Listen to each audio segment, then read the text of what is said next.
Hello दोस्तों, स्वागत है आप सभी का एक बार फिर से आपके अपने चैनल एडुटेनमेंट पर। आई होप आप सभी लोग स्वस्थ होंगे। दोस्तों, आज हम करेंगे प्रैक्टिस सेट नंबर फर्स्ट, वो भी इंग्लिश का। आप सभी लोगों के बहुत ज़्यादा कमेंट आ रहे थे, डिमांड थी आप लोगों की कि आप लोग प्रैक्टिस सेट चाहते हैं। तो आज हम इंग्लिश को कवर करेंगे। फिर धीरे धीरे हम लोग, आप लोग कह रहे थे ना हिंदी के लिए, फिर कंप्यूटर के लिए, देन फिर जीके के लिए, तो इनको भी हम लोग धीरे धीरे कवर करते रहेंगे। तो चलिए जी, स्टार्ट करते हैं। तो इस प्रैक्टिस सेट को लास्ट तक देखिएगा। ये वीडियो आप लोग प्रीमियर में देख पा रहे होंगे, तो आप लोगों को साथ के साथ कमेंट करते हुए चलना है, जिससे कि आप लोगों को थोड़ा मतलब बोर फील ना हो, है ना। हम लाइव सेशन तो है नहीं है, तो आप लोग कमेंट करते चलिएगा। और साथ ही बाद में आप लोगों को ये भी कमेंट करके बताना है कि इन 20 सवालों में से आप लोगों ने कितने बनाए। तो और क्या रह गया, हाँ जी, और ये आप लोगों के प्रीवियस ईयर क्वेश्चन ही है।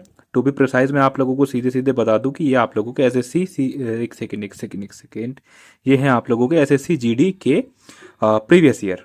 ठीक है। तो सबसे फर्स्ट क्वेश्चन आप लोगों के लिए आता है ये। इसमें आप लोगों को बताना है दोस्तों एंटोनियम इसका क्या होगा। बताइए जी, क्वेश्चन पढ़िए और बताइए। The wide spread destruction of the natural world threatens the food we eat, the water we drink and the air we breathe। बताइए क्या होगा। देखो, अब कुछ लोगों को लगेगा कि ये एसएससी के प्रैक्टिस सेट हम लोग क्यों कर रहे हैं। देखो, एसएससी का पेपर भी टीसीएस कंडक्ट कराती है और डीएसएसबी का पेपर भी टीसीएस कंडक्ट कराती है। अक्सर देखा गया कि एसएससी के क्वेश्चन डीएसएसबी में भी पूछे गए और डीएसएसबी के क्वेश्चन एसएससी के अंदर ही पूछे जा रहे हैं। ठीक है। और सबसे बड़ी बात तो ये कि सिलेबस तो सेम ही है ना। जो आप लोग सीजीएल के लिए पढ़ोगे, जो आप लोग जीडी के लिए पढ़ोगे, वही आप लोग इसमें पढ़ेंगे डीएसएसबी के लिए। इंग्लिश तो नहीं बदलने वाली। तो बताइए इसका सही ऑप्शन क्या होगा। देखो, पूरा पढ़ने की ज़रूरत भी नहीं है। ठीक है, पूरा पढ़ने की जरूरत भी नहीं है। आप लोगों को यहाँ पर मिला डिस्ट्रक्शन। डिस्ट्रक्शन का मतलब होता है किसी भी चीज़ का ख़त्म कर देना, मतलब डिस्ट्रॉय कर देना एक तरीके से। तो इसका सही जो एंटोनियम जो इसमें होगा वो होगा दोस्तों आप लोगों को क्रिएशन। ठीक है, क्रिएट करना किसी भी चीज़ को, डिस्ट्रक्ट कर देना, क्रिएट कर देना, तो ये दोनों आपस में अपोजिट हो गए एंटोनियम। चलिए जी, सेकंड क्वेश्चन की बात करते हैं। सेकंड क्वेश्चन में आप लोगों को बताना है जी सिनोनियम इसका क्या होगा। वर्ड है आप लोगों के पास ब्रॉड। पहला ऑप्शन है particular, second option is exact and third option is wide और फोर्थ ऑप्शन है आप लोगों का स्मॉल। ठीक है, मैं ऊपर ही लिख देता हूँ ABCD करके। एक तो आप लोगों का वाइड नीचे मेंशन है और दूसरा आप लोगों का स्मॉल मेंशन है। बताइए क्या ऑप्शन आप लोगों के लिए सही रहेगा। देखो, ब्रॉड का मतलब आप सभी लोग जानते होंगे। ब्रॉड का मतलब होता है कवरिंग एंड मतलब जो बहुत ज़्यादा एरिया को कवर करती है चीज़ें, है ना। जैसे कि आप लोगों ने कॉम्प्रिहेंशन में एक आता है ब्रॉड एक्सपेक्ट करके, कहीं कहीं आप लोगों को देखने को मिलेगा ब्रॉड एस्पेक्ट। ठीक है, तो ब्रॉड एस्पेक्ट, ब्रॉड का मतलब वही है कि जो बहुत ज़्यादा, मतलब कोई लिमिटेड चीज़ों को कवर ना करे, एक ब्रॉडर एरिया को जो है कवर करे। तो इसमें सही ऑप्शन आप लोगों का होगा ऑप्शन नंबर सी, वाइड। क्या होगा जी, ऑप्शन नंबर सी, वाइड। किधर गया, इधर, वाइड। वाइड होगा इसका ब्रॉड का सिनोनियम। थर्ड की बात करते हैं। थर्ड क्वेश्चन हमारे पास आता है select the most appropriate antonym for the given word. इसमें फ्लोंट आप लोगों को मेंशन है। फ्लोंट का बताइए क्या होगा। एंटोनियम पूछा है, ध्यान रखिएगा। फ्लोंट का एंटोनियम आप लोगों ने बताना है। हाइड करना, छिपाना होता है, ओपन कर देना होता है, परेड करना होता है, वो वाइड होता है। अब देखो, वाइड हमने पढ़ा था, किसका ये सिनोनियम होता है, ये होता है जी ब्रॉड का। तो सीधे सीधे आप लोग रिविजन भी करते चला करिए, तो चीज़ें और ज़्यादा मेमोराइज कर पाएंगे आप। बताइए जी क्या होगा। देखो, फ्लोंट का मतलब होता है एक तरीके से अपनी शान दिखाना। मतलब जो भी है आप लोग ओपनली चीज़ें दिखा रहे हो, तो वो एक तरीके से आएगा फ्लोंट। फ्लोंट का मतलब एक तरीके से ये भी होता है कि अकड़ कर चलना। ठीक है, ये मैं आप लोगों को बिल्कुल शुद्ध हिंदी में बता रहा हूँ, अकड़ कर चलना, ये भी इसका होता है। तो आप लोग बताइए, फ्लोंट का मतलब एक तरीके से दिखाना और हाइड का मतलब छिपाना। तो इसका एंटोनियम क्या होगा दोस्तों, हाइड करना। ओपन तो इसका सिनोनियम बन जाएगा, परेड भी इसका यही हो जाएगा, वाइड ये कुछ होगा ही नहीं इसका। ठीक है, आगे बात करते हैं। क्वेश्चन नंबर फोर्थ आप लोगों के पास आता है एरोगेंट का आप लोगों को एंटोनियम बताना है। बताइए। देखो, एरोगेंट बहुत ही ज़्यादा सिंपल है, आप लोग इसमें बता भी देंगे। एरोगेंट का मतलब वही कोई मतलब घमंडी time, egoistic person. Egoistic person आप लोगों ने वर्ड सुना होगा ये। तो इसका सही जो एंटोनियम होगा वो क्रीपी नहीं होगा, क्लमसी नहीं होगा, एवरेज नहीं होगा। तो सही ऑप्शन आप लोगों के लिए रहेगा हम्बल। ठीक है, क्या होगा जी, हम्बल। कलर चेंज कर लेते हैं आज, ये ले लेते हैं। ठीक है, हम्बल होगा। आगे बात करते हैं। क्वेश्चन नंबर फिफ्थ हमारे पास आता है, ये एक तरीके से फ्रेजल वर्ब है। The dog ran dash the garden chasing the cat. बताइए, एट होगा, बिटवीन होगा, इन होगा, अक्रॉस होगा। बताइए। अब जिसने फ्रेजल वर्ब पढ़ रखी होंगी तो वो तो उसको कर देगा, जिसने नहीं पढ़ रखी होगी वो तुक्के लगाएगा। ठीक है। देखो, द रैन एट तो आएगा नहीं, क्योंकि गार्डन कोई एक तरीके से डेस्टिनेशन तो है नहीं, कोई एक पर्टिकुलर डेस्टिनेशन तो है नहीं, तो एट तो यहाँ पर नहीं आने वाला। बिटवीन ही आएगा नहीं, बिटवीन तो दो चीज़ों के बीच में एक तरीके से सिलेक्शन दिखाता है। और इन इसके अंदर आने वाला है नहीं, गार्डन के अंदर नहीं जाओगे ना। इन तो आप लोग जानते हैं, इन और ऑन में डिफरेंस आप लोग जानते हैं। इन और ऑन में बताओ क्या डिफरेंस होता है प्रपोजिशन में। तो सही जवाब इसमें होगा across. The dog ran across the garden chasing the cat. छठे की बात करते हैं, 6 क्वेश्चन हमारे पास आता है। इट इज अ सिन, ये पाप है, against god and humanity to क्या करना, प्लेस ऑफ रिलीजियस वर्शिप। तो ये क्या पाप है, तो आप लोगों को इसमें बताना है क्या वर्ड आएगा। अपराइट आएगा, मोडेस्ट आएगा, डिसअप्रूव आएगा, डेसिक्रेट आएगा। बताइए। जो प्लेस होते हैं हमारे रिलीजियस वर्शिप करने के, जो प्लेस होते हैं गॉड और ह्यूमैनिटी को, उसमें क्या नहीं करना चाहिए एक तरीके से। बताइए क्या पाप है, क्या पाप है। पाप बताइए क्या है। एक मैं आप लोगों को वर्ड बताऊं, अपवित्र। अपवित्र करना, बताओ क्या होगा इसमें से अपवित्र करना। अपराइट नहीं होगा, मोडेस्ट नहीं होगा, डिसअप्रूव नहीं होगा, डेसिक्रेट होगा। ठीक है, तो रिलीजियस प्लेसेस को क्या नहीं करना चाहिए, डेसिक्रेट नहीं करना चाहिए, उनको अपवित्र नहीं करना चाहिए। समझ रहे हो ना। आगे बात करते हैं, क्वेश्चन नंबर 7 हमारे पास आता है। We will complete the project dash without external help. Itself आएगा, वन सेल्फ आएगा, देम सेल्फ आएगा, या फिर अवर सेल्फ आएगा। देखो यहाँ पर वी मेंशन है, वी मेंशन है। अब बताओ यहाँ पर क्या आएगा। वी के लिए क्या होता है, इट सेल्फ होता है, वन सेल्फ होता है, देम सेल्फ होता है, या फिर अवर सेल्फ होता है। बताइए क्या होगा। तो सही जवाब इसमें आप लोगों के लिए होगा वी का आएगा जी, ourselves. We will complete the project ourself, हम अपने आप कर लेंगे बिना किसी के एक्सटर्नल मदद के। 8th की बात करते हैं, the teacher gave the students dash instructions before the examination. Exam से पहले टीचर कैसे इंस्ट्रक्शन देगा, महान कुछ इंस्ट्रक्शन देगा, साफ साफ कुछ इंस्ट्रक्ट करेगा, कुछ मजबूत इंस्ट्रक्शन देगा, या कुछ केयरफुल इंस्ट्रक्शन देगा। बताइए। देखो टीचर तो हमेशा से क्लियर इंस्ट्रक्शन दे के आए हैं, इंस्ट्रक्शन तो हमेशा क्लियर ही होती हैं, कोई स्ट्रॉन्ग नहीं होता, कोई केयरफुल इंस्ट्रक्शन नहीं दी जाती, कोई ग्रेट इंस्ट्रक्शन कोई देता ही नहीं, सब क्लियर इंस्ट्रक्शन से मिलती हैं सबको। ठीक है। 9th की बात करते हैं, ये वाला बताइए, आप लोगों के लिए एरर आया है बड़ा ही प्यारा सा। He spoke passionately about his favourite book, articulating his thoughts clear and engaging everyone in lively discussion about its theme. बताइए क्या आएगा। नो एरर आएगा, sorry sorry sorry, no error वाला तो इससे अगले वाला है। इसमें बताइए किस पार्ट में एरर आप लोगों को देखने को मिल रहा है। डी बी सी ए, मतलब यही आप लोगों के 4 पार्ट है, बताइए किस में एरर है। ध्यान से पढ़िए। अब कुछ लोगों को यहाँ पर एरर लग रहा होगा कि भाई यहाँ पर ही सिंगुलर है तो स्पोक के आगे एस लगा दो। ऐसा नहीं होगा, ऐसा नहीं होगा। बताइए बताइए, क्योंकि यहाँ पर स्पोक जो है ना सेकंड फॉर्म है किसकी, वर्ब की। स्पीक, स्पोक, स्पोकन पढ़े होंगे ना ये। बताइए क्या आएगा इसमें। तो देखो आप लोग यहाँ पर देख पा रहे हैं, यहाँ पर मेंशन है एंगेजिंग, यहाँ पर लिख रहा है एंगेजिंग, यहाँ पर लिख रहा है क्लियर। ठीक है। अब सोच कैसे रहा है, क्लियर सोचेगा, क्लियर सोचेगा, या सोचेगा क्लियरली। आप लोग बताइए कि कैसे सोचेगा, यहाँ पर क्लियर सोचेगा कि या क्लियरली सोचेगा। तो यहाँ पर सही जवाब आप लोगों का होगा ऑप्शन नंबर बी में। आप लोगों का एरर है इस वाले पार्ट में, आर्टिकुलेटिंग हिज थॉट्स क्लियर। यहाँ पर थॉट्स क्लियर नहीं आएगा, यहाँ पर आएगा क्लियरली। क्या आएगा यहाँ पर, क्लियरली। चलिए जी आगे बात करते हैं। क्वेश्चन नंबर 10 आप लोगों के लिए आता है, grey. Grey dash is no sure sign of attaining wisdom. बताइए किन चीज़ों का ग्रे ना होना, किन चीज़ों का ग्रे होना श्योर साइन नहीं होता अटेनिंग विजडम। बताइए। ग्रे क्या होते हैं, हवा ग्रे होती है। हेयर, ये तो स्पेलिंग गलत है, तो हेयर चाहिए ना हमें। तो ऑप्शन नंबर फर्स्ट आप लोगों का सही होगा, हेयर। ठीक है। आगे बात करते हैं असाइनमेंट की। आप लोगों को सही स्पेलिंग बतानी है, 4 आपके पास ऑप्शन है, बताइए जी। बताइए कौन सी स्पेलिंग इसमें सही होगी। तो सही ऑप्शन इसमें आप लोगों का ऑप्शन नंबर 4 रहेगा। ठीक है। आगे बात करते हैं। देखो इस मॉक टेस्ट में एक तरीके से सारी ही चीज़ें आप लोगों को देखने को मिल जाएंगी। स्पेलिंग होगा, क्लोज टेस्ट होगा, एरर्स हो गए, और एंटोनियम सिनोनियम हो गए, सारी चीज़ें इसमें मैंने आप लोगों के लिए रखी हैं।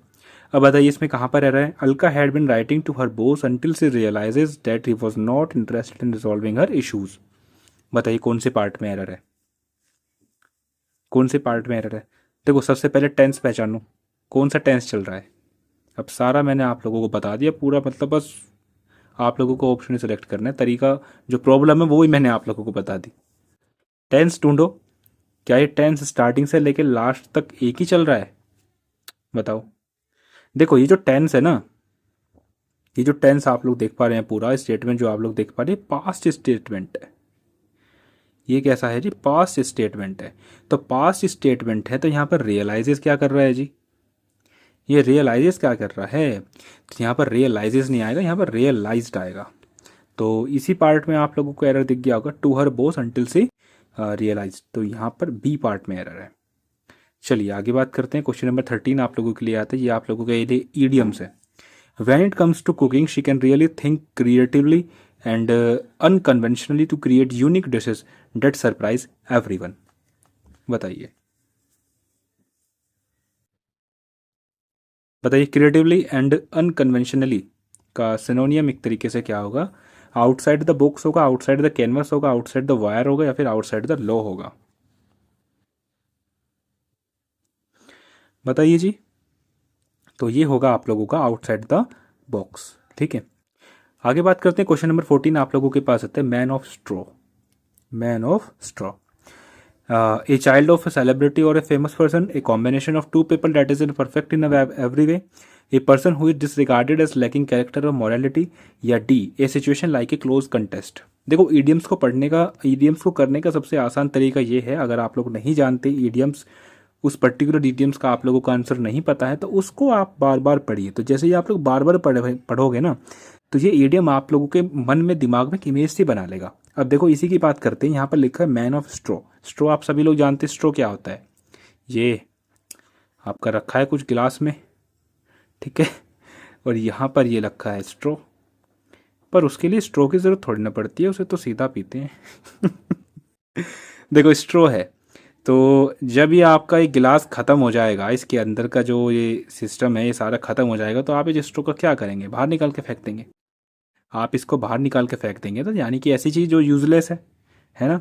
तो अब यहाँ से आप लोग रिलेट करिए कि a child of a celebrity और ए फेमस पर्सन, उसे निकाल के फेंक दोगे, या कोई कॉम्बिनेशन है दो परफेक्ट आदमियों का, उसे फेंक दोगे, या कोई क्लोज कॉन्टेस्ट है, मतलब ऐसी ऐसी सिचुएशन थोड़ी ना बनेगी कि आप लोगों ने इसको बाहर निकाल के फेंक दिया तो वेटर आके बोल रहे कि आप लोगों ने उसको बाहर क्यों फेंका। ऐसा कंटेस्ट वगैरह थोड़ी ना बनेगा। तो ये कैसी चीज़ हुई? यूजलेस चीज़ है, जिसकी किसी को ज़रूरत नहीं है, जिसमें कुछ नेगेटिव चीज़ है ना। मेरा कहने का मतलब है कि ये जो मैन ऑफ स्ट्रो जो बन रहा है ना, इसका कुछ नेगेटिव सेंस में इसका मतलब आएगा। A person who is disregarded as lacking character और मॉरलिटी, एक ऐसा आदमी जिसका कोई कैरेक्टर नहीं है, कैरेक्टरलेस बोल दो, या मोरल जिसके अंदर नहीं है, जिसके अंदर एथिक्स नहीं है, उसका बोलते हैं मैन ऑफ स्ट्रो। ऐसा आदमी जो मैन ऑफ स्ट्रो है, ठीक है, जिसके अंदर ना कुछ रिगार्ड है, ना ग्रेटफुल है, ना कुछ है, मतलब बिल्कुल नेगेटिव आदमी एक तरीके से। नेगेटिव स्टेटमेंट यहाँ पर आप लोगों को सिलेक्ट करना था। ऑप्शन नंबर सी आप लोगों का सही होगा। चलिए जी, अब आता है ये, ठीक है, ये है आप लोगों का क्लोज टेस्ट। इसमें आप लोगों को पढ़िए और ऑप्शन के आंसर चूज करिए। ये आप लोगों के टोटल 5 क्वेश्चन है, इसके अंदर 5 ही आते हैं। मैं थोड़ा कलर चेंज कर लेता हूँ आप लोगों के लिए। कौन सा लूँ? वाइट ही सही रहेगा, ठीक है। चलिए पढ़ते हैं।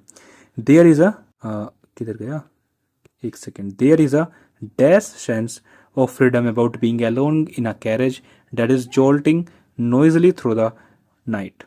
It is liberty unrestrained in a dash form. You can go, you can do anything you like. You can talk to dash as loud as इतना इतना इतना इतना इतना। ठीक है, आप लोग पढ़िए। हालांकि मैं आप लोगों को एक इसका तरीका बताता हूँ। देखो अगर आप लोग ने ना प्रैक्टिस अच्छे से कर रखी है, तो आप लोगों को इसका पूरा पढ़ने की ज़रूरत भी नहीं पड़ेगी, ठीक है। और थोड़ा सा ऑप्शन के साथ आप लोगों को खेलना पड़ेगा। जैसे पहले की मैं बात करता हूँ, तो यहाँ पर मेंशन है there is the sense of freedom. There is a sense of freedom. अब बात किसकी चल रही है? पूरे पैराग्राफ में आज़ादी की बात चल रही है, फ्रीडम की बात चल रही है। नॉइजली कर रहे हैं, नाच रहे हैं, नाचना गाना कर रहे हैं, कुछ ही करो, आप लोगों को कोई कुछ नहीं रोकेगा, इस तरह का इसमें सेंस आ रही है। तो यहाँ पर लिखा है कि सेंस ऑफ फ्रीडम। अब आप लोग ऑप्शन के पास जाइए कि कैसी सेंस चाहिए आप लोगों को। आप लोगों को बेलफुल सेंस चाहिए, आप लोगों को टीडियस, टीडियस तो इतना नेगेटिव वर्ड है, वो तो यहाँ पर आने का ही नहीं। कंटेम्पटुअस, निंदा, निंदात्मक आप लोगों को सेंस चाहिए। कैसी सेंस आप लोगों को लग रही है? तो यहाँ पर प्लीजेंट सेंस आएगी। भाई लोग नाच रहे गा रहे हैं, तो वो कैसी सेंस होगी आज़ादी की? प्लीजेंट ही तो होगी। अब ये पूरा पढ़ने की जरूरत तो नहीं पड़ी, है ना। तो इस तरीके से आप लोग इन क्वेश्चन को अटेम्प्ट करा करिए क्लोज टेस्ट वाले। अगर आप लोग नहीं पहचान पा रहे यहाँ पर क्या आएगा, और ऑप्शन भी थोड़े सिमिलर है, तो फिर आप लोग आगे पढ़िए, तो आप लोगों को वहाँ से कुछ ना कुछ रेफरेंस में ज़रूर मिलेगा, जहाँ से आप लोग उसको कर पाएंगे, ठीक है, तो पहले ऑप्शन का जो सही आंसर रहेगा वो रहेगा आप लोगों का प्लीजेंट।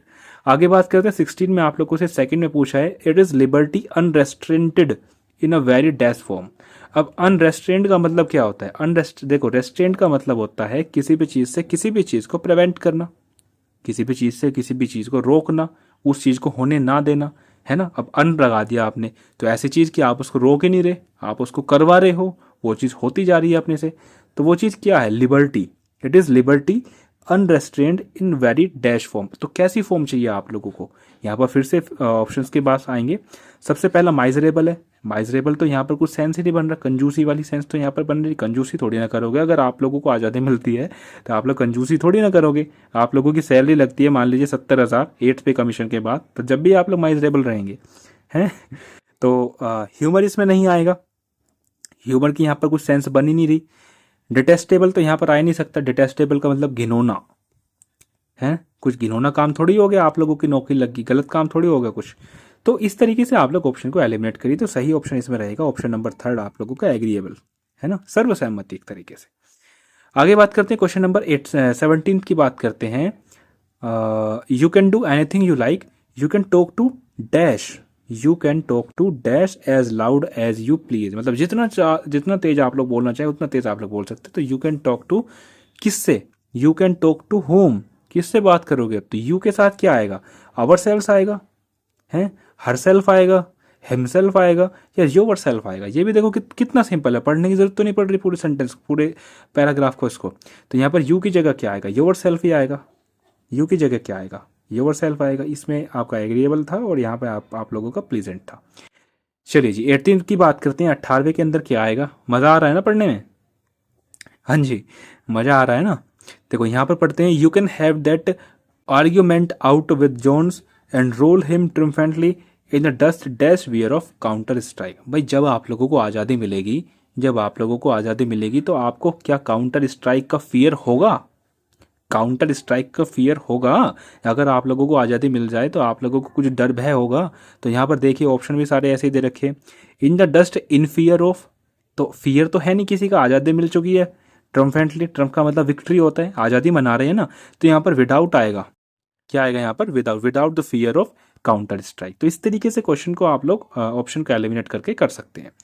नेक्स्ट बात करते हैं आप लोगों का लास्ट वाला आता है, you can stand on your head and no one will see you. अपने सिर पर खड़े हो जाओ, कौन पूछ रहा है? कोई कुछ नहीं टोकने वाला। जब आज़ादी मिलती है, आप लोगों की सैलरी आएगी तो कौन पूछेगा आप लोगों से कि कितनी सैलरी आई है? या पूछेगा? अरे पूछेंगे ना यार, रिश्ते वाले पूछेंगे।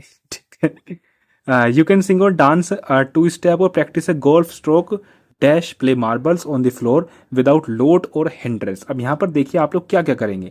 यू कैन सिंग, आप नाचोगे, आप डांस करोगे, टू स्टेप डांस करोगे, है ना, प्रैक्टिस करोगे गोल्फ स्ट्रोक की, और क्या करोगे? और करोगे भाई प्ले मार्बल्स, मार्बल कंचे खेलोगे, कंचे खेलोगे। अब यहाँ पर ऑप्शन पे आ जाइए, ये जेट नहीं है, ये को इसको बट कर लीजिए। ऑप्शन देखो कैसे एलिमिनेट करोगे। नाचोगे, गाओगे, गोल्फ स्ट्रोक की प्रैक्टिस करोगे, लेकिन मार्बल खेलोगे। बट का मतलब तो लेकिन होता है, लेकिन प्ले मार्बल खेलोगे, तो ये तो कुछ सेंस कर ही नहीं रहा। बट हटाओ। बिकॉज ये सारा काम करोगे क्योंकि मार्बल खेलोगे, ये सेंस बना रहा है, इसको भी हटाओ। येट को भी हटाओ, ये सारा काम करोगे फिर भी मार्बल खेलोगे, ये भी हटाओ। तो ऑप्शन नंबर कौन सा सही रहेगा आप लोगों के लिए? और ही तो आएगा, ये सब काम करोगे और ये काम करोगे। ठीक है जी। तो बस दोस्तों फिलहाल के लिए इतना ही। ये सारी चीज़ें मैंने आप लोगों को कवर करा दी हैं। कमेंट करके ज़रूर बताइएगा प्रैक्टिस सेट आप लोगों को कैसा लगा, अदर के कंपैरिजन में कैसा लगा, जो और भी जो हैं टीचर्स जो करा रहे हैं आप लोगों को प्रैक्टिस सेट। ठीक है, ज़्यादा टाइम मैंने आप लोगों को नहीं लिया, 1 मिनट पे एक क्वेश्चन, तो देखो इतना तो होना भी चाहिए। ठीक है, ऐसे हवाबाजी में मैं सारी चीज़ें यहाँ पर ऑप्शन लगा के चला जाऊँ तो कुछ पता ही नहीं चलेगा, है ना। तो बस दोस्तों फिलहाल के लिए इतना। इस वीडियो को ज़्यादा से ज़्यादा शेयर कीजिएगा और चैनल पर नहीं तो सब्सक्राइब करके ज़रूर जाइएगा। चलिए जी, धन्यवाद।